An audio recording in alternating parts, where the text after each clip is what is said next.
I can still remember the exact moment my life split in two, the moment before I knew and the moment after. It was late October of 2019, a chilly Thursday evening in Columbus, Ohio. I was sitting on the old leather couch in our apartment, the one we'd picked up secondhand from a guy moving to Chicago. The faint smell of autumn leaves mixed with the scent of microwave popcorn filled the air, and the sound of rain tapping against the window was oddly calming. My girlfriend Emily wasn't home yet.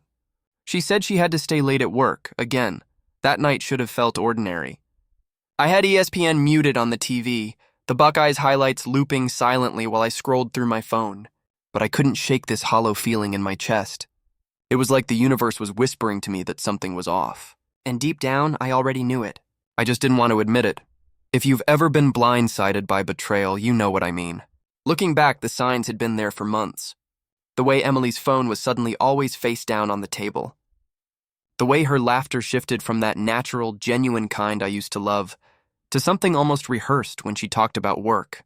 The way she started dressing up more, putting on perfume for office days when she used to be the queen of messy buns and hoodies. At the time, though, I told myself I was just being paranoid. I told myself that Emily was just ambitious, that she wanted to impress her new boss at the marketing firm. I convinced myself it was all in my head. Because the truth was, I loved her too much to even imagine she might be drifting away from me. Emily and I had been together since the summer of 2014. Back when we were both broke college kids figuring out adulthood. She studied communications at Ohio State, and I was majoring in accounting, which made me the boring one, as she always joked. We met at a mutual friend's 4th of July barbecue, right when Farrell's Happy was the song of the summer. She had this firecracker energy that pulled me in instantly. By the end of the night, we were sitting on the curb eating popsicles, talking about everything and nothing, like we'd known each other for years. 5 years later, we were sharing bills, sharing dreams, and, at least I thought, sharing a future. We had this plan. We'd save up enough to buy a starter home by 2021. We'd joked about maybe moving somewhere warmer, like North Carolina or even Texas. Emily wanted kids someday, but not too soon, and I was fine with that. I was happy with the life we were slowly building. It wasn't perfect, but it felt steady, at least until that steady ground started to crack. The truth is, 2019 was already a tough year for me. My dad had passed away in February after a long battle with heart disease. Losing him shook me more than I ever admitted out loud. I tried to keep up the strong front, showing up to work every day at the small accounting firm downtown, keeping my head down, paying the bills, doing what needed to be done. But inside, I was carrying this heavy grief. Emily was supportive at first, holding me when I cried those first nights, reminding me to eat when I barely had the appetite. But as the months passed, her patience seemed to fade. I'd catch myself sitting in silence, staring at nothing, while she scrolled Instagram or texted coworkers. I started to feel like I was mourning alone, even though I was supposed to have a partner by my side. Sometimes, when I'd open up about missing my dad, like seeing an old Ford pickup on the road that reminded me of him, Emily would give me this half smile, nodding politely, but her eyes would drift back to her phone. That's when I began to sense the distance. It wasn't loud or dramatic, it was quiet like a slow leak. A tiny fracture in the walls of our relationship that grew wider each day, and then there was him. Emily started talking about her new boss, Daniel Harper, sometime in the spring. He'd just joined the firm as the regional director, some big shot who transferred from Chicago. She described him as charismatic and really sharp. She told me he was the kind of guy who remembered everyone's coffee order, who gave pep talks before client meetings. At first, I didn't think much of it. I'd met plenty of her coworkers over the years, and she always got along with people. But something about the way she mentioned him, how her eyes lit up a little more than usual, made me uneasy. By summer, Daniel's name came up constantly. How he really believed in her potential, how he said she had a mind for strategy, how he trusted her with bigger accounts than she'd ever handled before. I told myself it was good. This was her career moving forward. But deep down, a part of me hated the way she talked about him like he was some hero. One night in August, we were at a rooftop bar downtown with some friends, and I overheard her talking to one of her co-workers. She said Daniel was such a visionary and so different from the other bosses. I remember standing there, sipping my beer, wondering why I suddenly felt invisible. It wasn't until September that the late nights started. Emily would text me at 6 or 7 p.m. saying she had to stay late, that Daniel wanted her help on a presentation, or that she and the team were grabbing drinks after work. At first, I believed her. Why wouldn't I? But then it became 3 nights a week, sometimes more. She'd come home smelling faintly of whiskey and expensive cologne, the kind I knew wasn't hers. I told myself I trusted her. I told myself relationships were built on faith, not suspicion. But each time she slipped through that door past midnight, each time she gave me a tired smile and a quick kiss before collapsing into bed, the knot in my stomach grew tighter. I tried to distract myself. I buried myself in work during tax season, joined a local basketball league on weekends, even started volunteering at a community center just to keep my mind busy. But no matter what I did, that hollow feeling followed me around like a shadow. Sometimes, I'd catch her staring at her phone with this little half-smirk, her thumbs flying over the screen, and when I asked what was funny, she'd just shrug and say it was work stuff. It was in those tiny moments, when she pulled her phone closer, when she avoided my eyes, that I knew. I didn't want to believe it, but I knew. Looking back now, those months before everything came crashing down feel like a movie I've watched 100 times, each frame heavy with signs I chose to ignore. I told myself love was enough, that she was just going through a phase, that things would settle. But the truth? The truth was already written. I just hadn't turned the page yet, and when I finally did, nothing would ever be the same.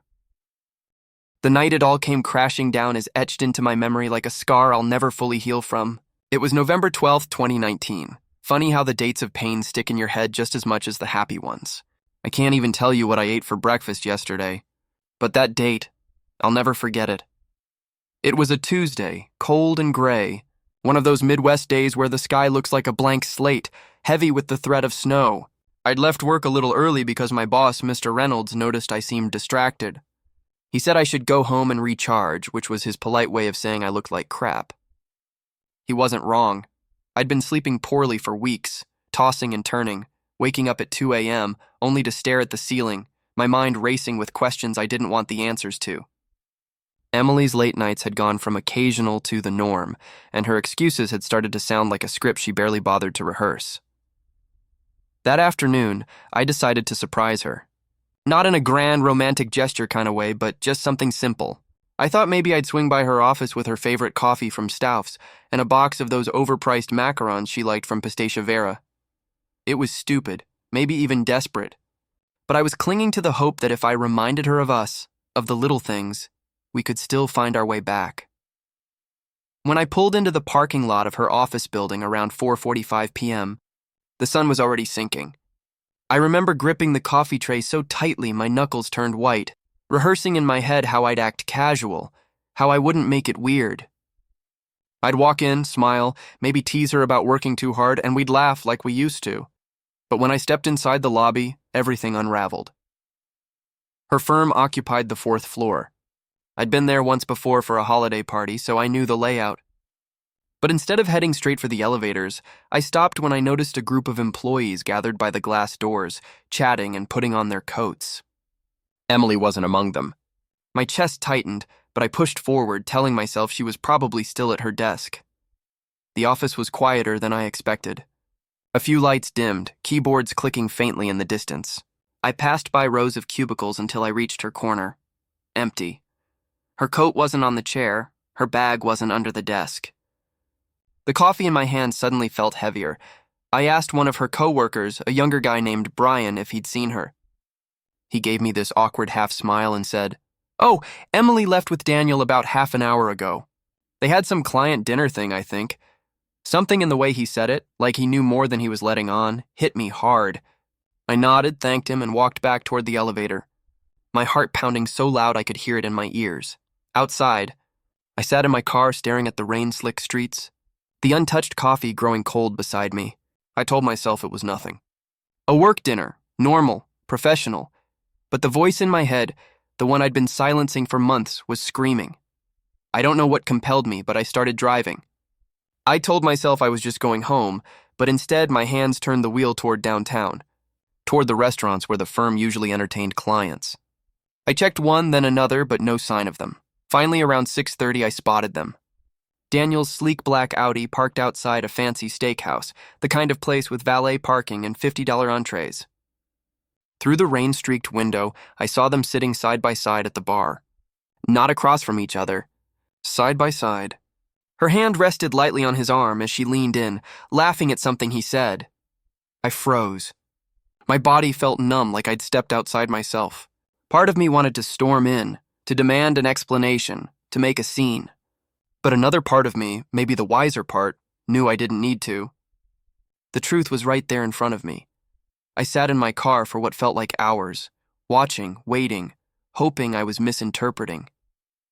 But when Daniel's hand brushed against her thigh and she didn't pull away, something inside me broke. I drove home that night in silence.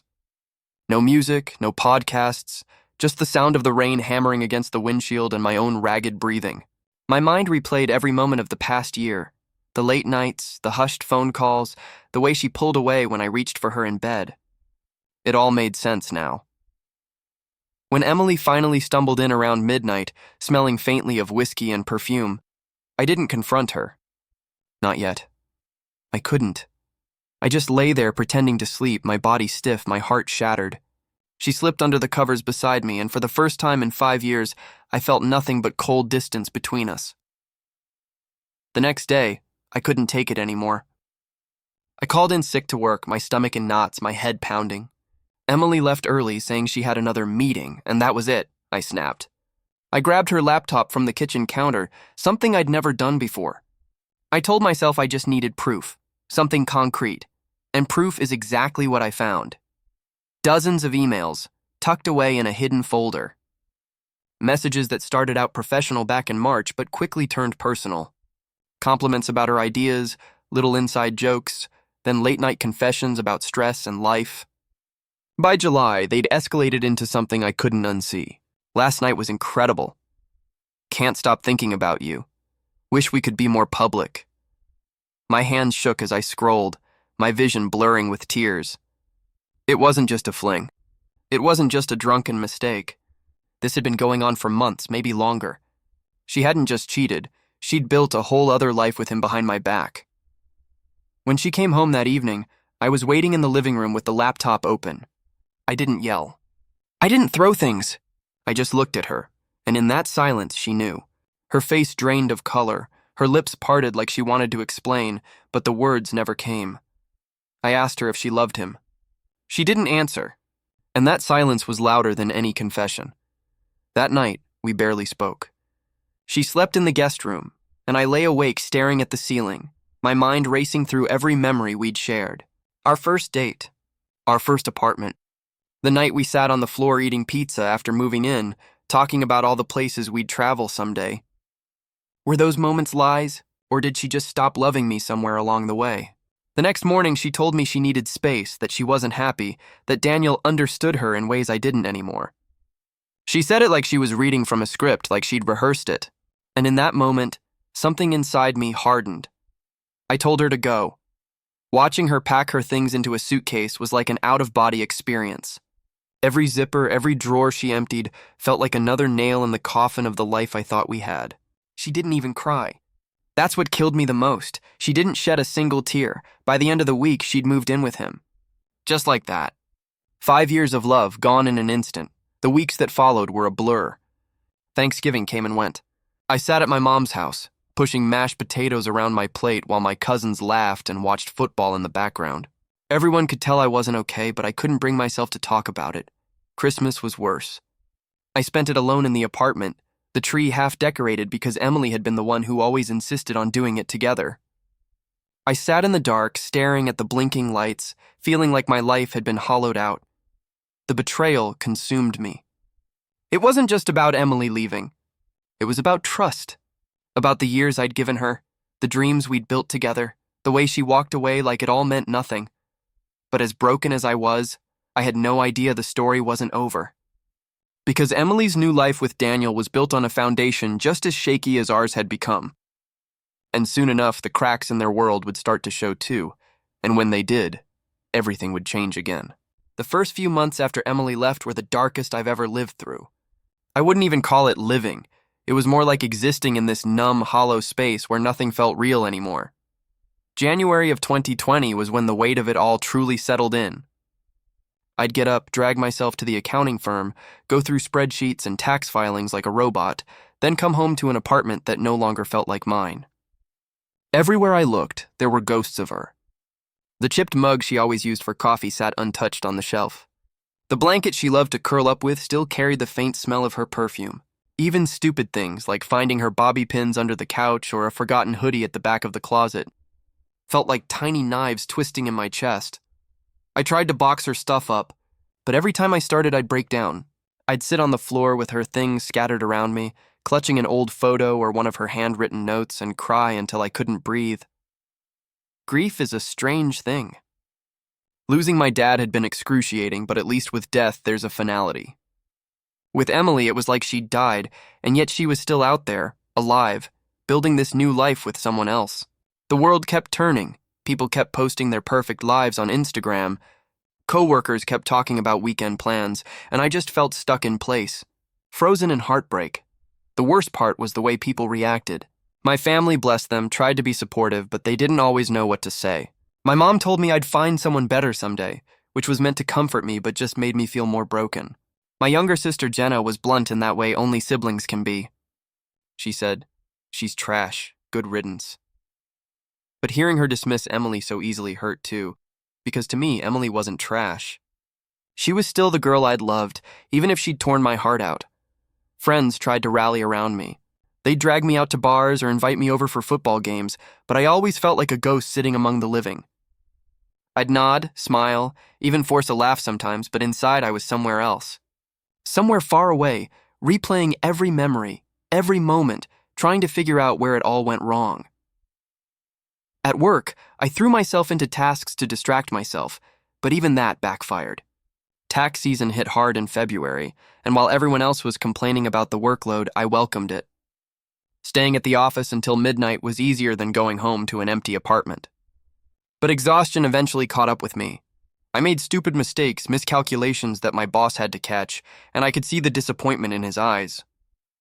I'd always been dependable, steady. Now I was unraveling, and people noticed. Meanwhile, Emily and Daniel became the office rumor everyone whispered about. I didn't want to know, but Columbus is small and news travels fast. A friend of a friend mentioned seeing them out together at a Blue Jackets game in February, laughing like nothing else in the world mattered. Another coworker hinted that Daniel was really flaunting it, bringing her to company events like she was his trophy. I tried not to look. I unfollowed her on Instagram, muted her number, but curiosity is a cruel master. Sometimes late at night, I'd find myself scrolling through her profile, looking at the photos she still hadn't taken down of us. Our trip to Chicago in 2017, the pumpkin patch in 2018, us on New Year's Eve, champagne in hand, grinning like idiots. And I'd wonder, was any of it real to her? Or had she been drifting away all along, just waiting for someone like Daniel to come along? By March, I was drowning. And then the pandemic hit. The timing was surreal. Just as my personal world had collapsed, the entire world shut down too. Offices closed, restaurants shuttered, streets went quiet. Suddenly I was working from home, alone in that apartment, staring at spreadsheets on one screen and the news on another. Every headline was about rising case numbers, empty shelves, masks, and ventilators. It felt apocalyptic, like the universe was reflecting the chaos inside me.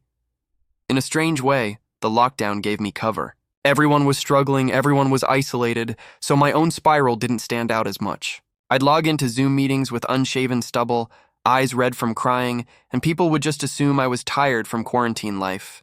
But behind the screen, I was unraveling. I stopped cooking, surviving on frozen meals and delivery. I stopped exercising, barely leaving the apartment except for groceries. Some days I didn't even shower. My sleep schedule flipped upside down. I'd stay awake until 3 or 4 a.m., then crash for a few hours, only to wake up feeling like I'd been hit by a truck. The loneliness was suffocating. At least before, I could distract myself with friends or family. Now it was just me, 4 walls, and the echo of Emily's absence. I'd lie on the couch staring at the ceiling, thinking about how she used to curl up next to me, how her laugh used to fill the room. I missed her so much it felt like a physical ache. And at the same time, I hated myself for missing someone who'd betrayed me so deeply. The internal war was brutal. Part of me still loved her, still wanted her back, still fantasized that maybe she'd realize she'd made a mistake. But another part of me burned with anger. At her, at Daniel, at myself for being blind. That anger would flare up at random moments. I'd slam cabinets, punch pillows, scream into the void of my apartment. Then the rage would drain out, leaving me hollow again. One night in April, I broke down completely. I just finished a Zoom call with my family for Easter. Everyone had smiled and tried to make the best of it, talking about baking bread and binge-watching Netflix. When the call ended, I sat in silence, staring at my reflection in the black screen. And I started sobbing, loud, ugly sobs that shook my whole body. I fell to the floor, clutching my chest, gasping for air like I was drowning. That night, I realized I couldn't keep going like this. I couldn't keep letting her betrayal define me. The next morning, I called a therapist. It was awkward, admitting to a stranger that my girlfriend had left me for her boss and I couldn't stop falling apart. But she listened, really listened in a way Emily hadn't in months. She told me my pain was valid, that grief over betrayal is a kind of death too, the death of trust, of a shared future. That validation cracked something open in me. For the first time in months, I felt seen. Therapy didn't fix everything, but it gave me tools. Breathing exercises when the panic hit, journaling to dump the chaos in my head onto paper. Simple routines, making my bed, taking a walk each morning, that slowly stitched structure back into my days. Still, moving forward was messy. Every step forward seemed followed by 2 steps back. In May, I heard through the grapevine that Daniel's wife, yes, he had a wife, something I hadn't even known, had found out about their affair. Apparently, she'd discovered messages just like I had. The gossip was that she confronted him publicly, and things got ugly fast. Hearing that stirred something complicated in me. On one hand, I felt vindicated, like karma had finally caught up with them. On the other hand, I felt this twisted pang of pity, not for Daniel, but for his wife. Because I knew exactly what it felt like to uncover the truth, to have your world collapse with a few words on a screen. By summer, the affair was no longer just office gossip. It was fallout. Word spread that Daniel had been forced to resign. Emily, too. Apparently, the company couldn't ignore the scandal anymore, not with whispers reaching clients. Just like that, their shiny little bubble burst. When I first heard, I didn't know how to feel. There was a dark part of me that wanted to celebrate, to shout, "Serves you right." But another part of me just felt empty, because her downfall didn't undo my pain. It didn't erase the nights I spent sobbing on the floor, the loneliness of quarantine, the trust shattered beyond repair. The truth is, I wasn't free yet. Even as their world fell apart, I was still carrying the wreckage of mine, and I had to decide, was I going to keep living in the shadow of her betrayal, or was I finally going to step into my own light? Life has a strange way of testing you just when you think you've regained your balance. After Sarah moved out, after the papers were signed, after I had managed to reclaim small fragments of myself, I truly believed the worst was over.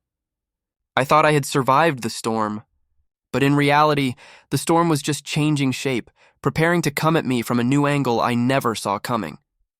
At first, the small town where I lived seemed almost silent about the whole ordeal. A few awkward glances at the grocery store, the occasional half-hearted, "Hey, hang in there, buddy," from neighbors, and the usual buzz at the diner where whispers followed me as I walked in. But nothing too aggressive. It was tolerable, almost manageable. I figured gossip would die down in a few weeks. After all, this wasn't the first scandal in our town. But then something shifted. Slowly, almost imperceptibly, her affair leaked into the bloodstream of the town, spreading like a quiet infection until it was everywhere.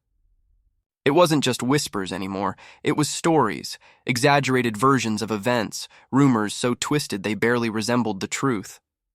Some people said I drove her away, that I was controlling, suffocating, unworthy. Others painted her as a tragic woman who found love outside of a cold marriage. And of course, some reveled in the drama itself, treating our pain like entertainment, a real-life soap opera that they could chew over with their morning coffee. I began to notice how people stopped meeting my eyes. The mechanic who used to chat with me while fixing my truck suddenly kept conversations short. The woman at the post office who always asked about my parents avoided small talk altogether. Even my co-workers seemed different, like I was carrying a contagious disease they didn't want to catch. The worst part, though, was hearing my story twisted into something unrecognizable. I heard that I was abusive, that Sarah was a saint who endured my temper for years until she finally found the courage to leave. I heard that I had cheated first and she was just getting even. I even heard that I had known about the affair the whole time and stayed quiet because I was too weak to do anything about it. Each version cut deeper than the last because it wasn't just about Sarah anymore, it was about me. My identity, my reputation, my dignity, stripped away piece by the mouths of people who claimed to know me. For a while, I tried to ignore it. I buried myself in work, in fixing up the house, in distracting myself with meaningless tasks. I told myself that silence was strength, that if I stayed quiet, people would eventually move on. But silence, I learned, has a way of being filled by other people's voices. My silence became the blank page on which the town wrote its own story about me, and once that narrative spread far enough, it became almost impossible to erase. The moment I realized how deep it had sunk was at the grocery store. I was standing in the cereal aisle when I heard two women behind me whispering. They didn't notice I was there at first, and I caught one of them say, "Well, what did she expect, living with him all those years? I'd have left too." The other nodded, replying, "You can't blame her. He just has that look, like the type who can snap any second." I froze. My hands clenched the box of cereal so hard the cardboard bent under my grip. I wanted to turn around, to defend myself, to scream at them for believing lies. But I didn't. I just walked out of the store, left the basket behind, and drove home in silence. That night, I sat in the dark of my living room, staring at nothing, realizing for the first time that maybe surviving a broken marriage wasn't the hardest part. Maybe the real challenge was surviving the story people chose to tell about me. The strange thing is, part of me wanted to fight back, to expose Sarah's betrayal in all its raw truth, to shout from the rooftops about how I was the one who had been wronged. I wanted everyone to know that I hadn't been the monster they painted me as. But another part of me hesitated. What would be the point? Would it heal me? Or would it just fuel the fire, turning an already painful situation into a town-wide war? For weeks I wrestled with that question. Should I stay quiet and let my silence continue to be twisted, or should I fight for the truth, knowing it might cost me even more? That was the question that kept me awake at night, the question that made me feel like I was walking around with a weight pressing down on my chest.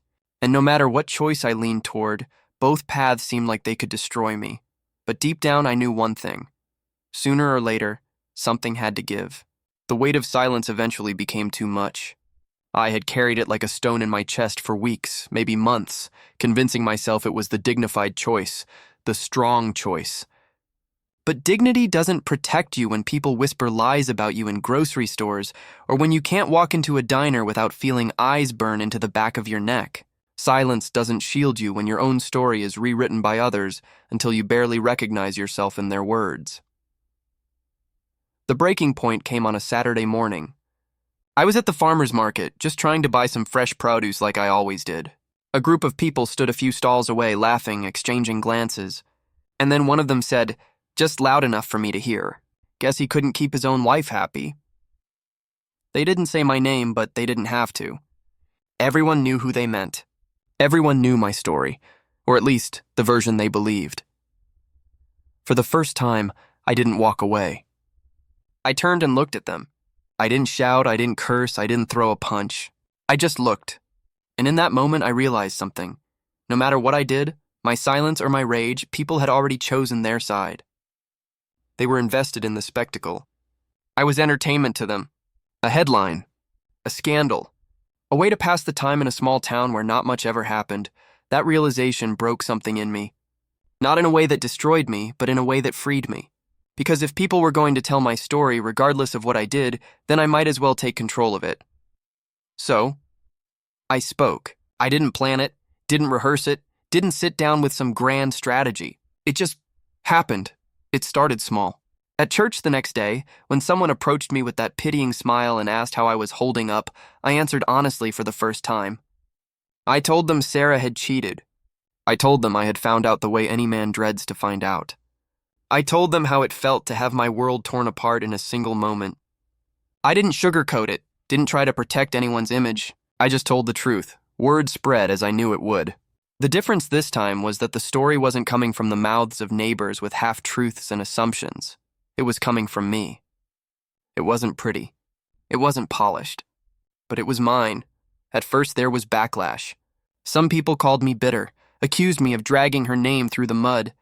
But others finally looked at me with something resembling understanding, maybe even respect. Because while lies can spread quickly, there's something about raw, unfiltered truth that sticks in people's minds. It carries a weight that gossip can't match. The turning point came when Sarah herself tried to confront me. She showed up at my doorstep one evening, her voice trembling with anger, accusing me of ruining her life, of embarrassing her, of painting her as the villain. And I remember standing there listening, feeling a strange calm wash over me. Because for once, I wasn't the one defending myself against false accusations. I wasn't the one scrambling to prove my innocence. I looked at her and simply said, "You ruined your own life." I just stopped covering it up. And I closed the door. After that, the whispers didn't stop completely, but they changed. They weren't laced with the same certainty as before. People began to question what they had heard. Some even apologized for believing the worst of me. The town didn't suddenly turn into a safe haven of support, but for the first time, I felt like I wasn't drowning in their lies. The affair had destroyed my marriage, but the town's reaction had almost destroyed me. And yet, standing on the other side of it all, I realized something important. The truth doesn't always heal you, but it gives you a foundation. It strips away the illusions, the rumors, the half-stories, until all that's left is something solid, something real. And once you have that, you can start rebuilding. In the end, Sarah left town. She moved in with the man she had thrown everything away for. I don't know where they are now, and honestly, I don't care. For a long time, I thought her betrayal would define me, that it would be the shadow looming over every interaction I had, every glance I caught in the mirror. But it didn't. What defined me wasn't her affair. It was what I chose to do afterward. I chose not to let lies write my story. I chose to stand in my truth, even when it hurt, even when it meant tearing down the fragile walls I had built around my pride. Now, when I walk through town, I still feel the stares sometimes. But I don't flinch. I don't lower my eyes. Because I know that whatever people whisper, whatever version of my life they want to tell, I've already spoken my truth. And at the end of the day, that's the only story that matters.